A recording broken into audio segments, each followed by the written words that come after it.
welcome to another movie review video. As always, I will leave timestamps to the different movies that I talk about in the description box, so if you're looking for my thoughts on one particular movie, you can scroll along to that time. I'm sorry I haven't had a movie review video up for a couple of weeks, but the first week I'd only seen one movie in that week, and the second week it was booktubeathon, so I already had a book video going up on this channel, and so I didn't want to bombard you with 2 videos in a day, especially after a week where I'd made a video every day that week, because it would have been like 9 videos in 8 days, not 9 movies in 8 days. The reason that I've only seen a small amount of movies is, as you may have heard, there's been lots of issues going on with MoviePass, with outages, disappearing show times, the timings being very, very restrictive. So I've been trying my hardest to see movies like every day, and I just haven't managed to. However, here's my thoughts on the movies that I have actually managed to see recently. This back going, I saw Leave No Trace, which begins with a father and daughter living in the Oregon forests. They have a very simple lifestyle. They have a shelter and they have a tent and they have simple cooking equipment, and they basically live in the forest. They are found by the park rangers and taken in by the police and told basically you can't live here. They get support from the government or the local council or whoever they are, to go and live in still a remote location but in an actual house, and support so that the daughter can attend school. The father is a veteran and so has some PTSD issues, and that's one of the reasons that he wanted to live a very secluded lifestyle. This one was a real thinker. I really enjoyed it. There's a lot of very quiet moments in the film. It's not a very noisy film, which is sometimes a real refreshing film to go and see. It's interesting seeing the father and the daughter argue their case for why they should live so remotely, and it's interesting seeing how they adapt to having to live in actual housing as well. Yeah, I enjoyed this film and it kind of stayed with me for a little while afterwards.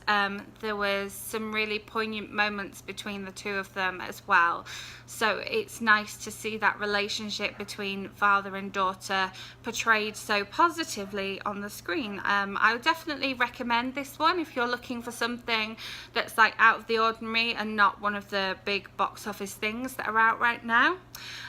Then because of the issues with MoviePass, I ended up going to see Teen Titans Go to the movies. I didn't realise that Teen Titans was already a kind of thing, because as I've said before in these reviews, I'm not a big like DC or Marvel viewer. However, I saw the trailer for this and thought that it looked really good. It has some interesting people voicing some of the characters. So we've got the Teen Titans League, and they sometimes come up against the Justice League. So Robin is kind of the leader of the Teen Titans, and obviously he is Batman's sidekick, and they're making loads of movies about Batman and loads of movies about Batman's car and Batman's butler, but where's his movie? And so they want this movie, and somebody agrees to make their movie. However, is it all a front for something else? And in classic kind of comic book style, people are disguised as other people, and heroes and villains, are they really heroes and villains? It was just a really good, it was a good funny film. There were parts when I laughed out loud. There was lots of other kids in the theatre, somewhere in the age ranges of the kind of like between 8 and 11 age range, and they all seemed entertained throughout the movie. I didn't have problems with them kind of getting up and disturbing the movie, so it was obviously entertaining them as well. As I say, I'm not big into who every superhero is. I'm learning because I'm seeing more of these films, but I enjoyed the storyline, I enjoyed the humour. The animation was funny because it wasn't this like super duper realistic animation. It was like classic superhero movie animation. You know, Robin's eyes are really interesting, and yeah, it was fun, and I laughed, and yeah, I came away having enjoyed it. Then the next night I saw The Spy Who Dumped Me, which hasn't been getting the best reviews, but I knew I wanted to see this one because of the trailer. I'm a really big Kate McKinnon fan, and I like most movies that Mila Kunis is in as well. Like the two of them teaming up together, I knew I wanted to see this. There's lots of action in the style of any kind of spy movie, like your James Bond type parody, but there's enough comedy to keep me interested as well. And obviously, instead of James Bond being the hero and getting all the ladies, we have two female heroes who are our main characters. They have some really funny moments together, they have some really funny moments independently of each other, and although the storyline is slightly contrived, again a bit like the previous film, there's kind of mistaken identity, and can you really trust the good guys, or are they going to turn out to be the bad guys? But yeah, I mean, these two kind of carried the film because the storyline isn't like amazingly strong, their comedy and their chemistry together as well, and it takes a normal person being put in that spy situation, and so they react like a normal person dealing with you know, people who are out to kill you and kind of espionage and that kind of thing, and the reactions to it seemed like an honest normal person's reactions would be, which I thought was really good, because I didn't want it to turn into, oh, I'm going to have to be a spy, so all of a sudden I think like a spy.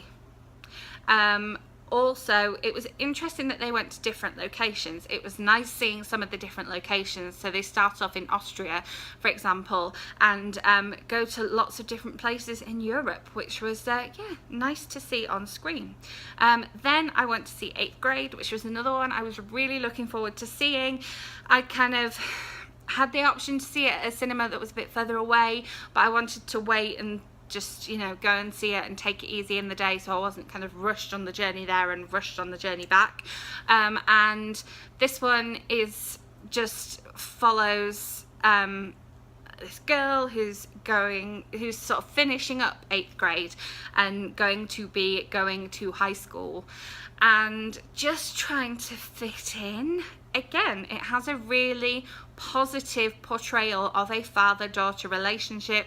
She is an only child. She lives with a single father, and yeah, their relationship is, as you would expect a teenager and father to be. There are some such cringe-worthy moments in this film, but they are cringe-worthy moments because we have seen them and we have lived them and we know them. Just when Kayla is trying to make conversation with people and trying to be more outgoing and trying to fit in, the things she says and the things she does, sometimes I actually found myself going, oh, which is a little bit embarrassing because it was me and a group of 6 other people who were a group together. Like, we literally came out the cinema, they were parked right next to me, they got into one car, I got into another car. So my reactions to what was going on the screen as just a single person in the cinema on their own were like, but they were reacting as well, and I think they sort of, when they heard me reacting, knew that they could react as well. But it's just conjecture there. But yeah, such cringeworthy moments, but of course it's heartwarming and it's real, and again we see a real teenager on the screen. She doesn't have the best skin and she follows makeup tutorials online to try and cover up her spots and try and, you know, dress like other people dress, and it's really interesting when she goes and has her like taster day at high school, the way seeing her react with like new people and with older people as well. I mean, basically it's just a movie about her being in 8th grade and the issues that surround being that age. One of the really good things it shows is it shows them having drills and training for if a gunman comes into the school, which was really eye-opening, and great that they decided to show that and decided to keep that in. And yeah, I'm excited to see more from this actress as well, because she was fantastic on the screen.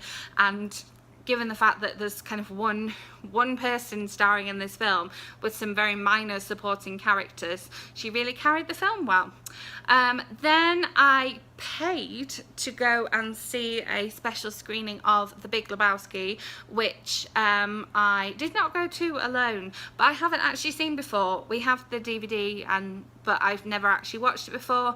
I thought it was really funny. I was impressed with the cast of characters. I liked the soundtrack, I liked the storyline, and you know, came home and immediately had a couple of White Russians.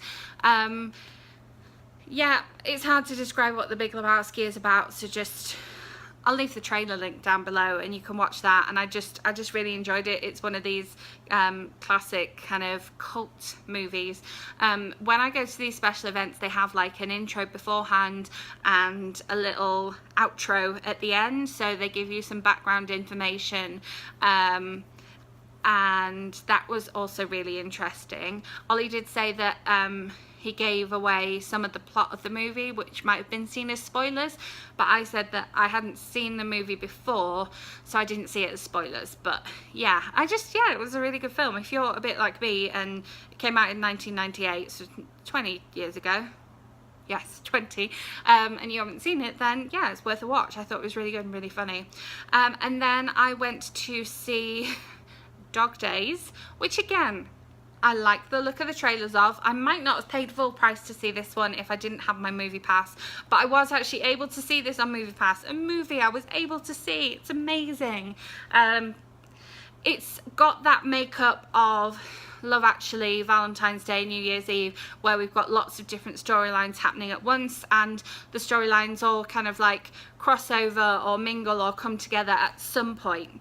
One of the storylines is a couple who have just adopted a little girl. I think the little girl is 5 or 6, and then come to adopt a dog as well, and that really helps her integrate into the family. Another storyline is a news anchor who has just found out that she's been cheated on, so she's got a broken heart, and how having her dog helps her deal with that. Another person, as part of the film, takes on his sister's dog because she has just given birth to twins and hates dogs and kind of has to hide the fact that he has dogs, and obviously we can see where that storyline is going. And then another storyline is a woman who is working in a coffee shop, even though she has a degree in marketing, I want to say marketing, finds a little cute, very cute chihuahua. This chihuahua is so cute, and takes it to this vet that she has a massive crush on across the street from the coffee shop that she works in, and kind of, you know, will she find romance through having found this dog? And then one of the actors from This Is Us plays an older guy with an older pug, and he unfortunately loses this pug, but comes together with the kind of pizza boy who offers to help find this dog. It all sounds very contrived, and obviously if you're not a fan of a kind of cheesy movie, then this one probably isn't for you. But yeah, since coming out, I've seen so many cute dogs. I wouldn't normally look at dogs. I'm not a massive dog or a cat person, guinea pigs. But yeah, the dogs in the film were really cute, and the kind of heartwarming storylines in this film was super heartwarming and super sweet and saccharine.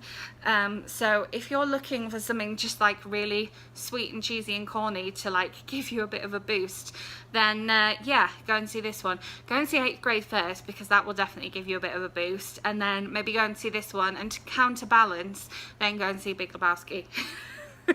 There's my advice. Okay, thank you very much for watching.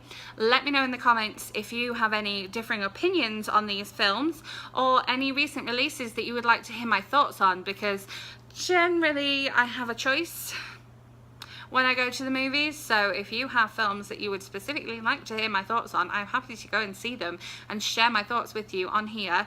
Remember to give this video a thumbs up if you enjoyed it, and subscribe so that my next video lands in your subscription feed. I will have another book versus movie coming up very, very soon, so you'll want to be subscribed to see that.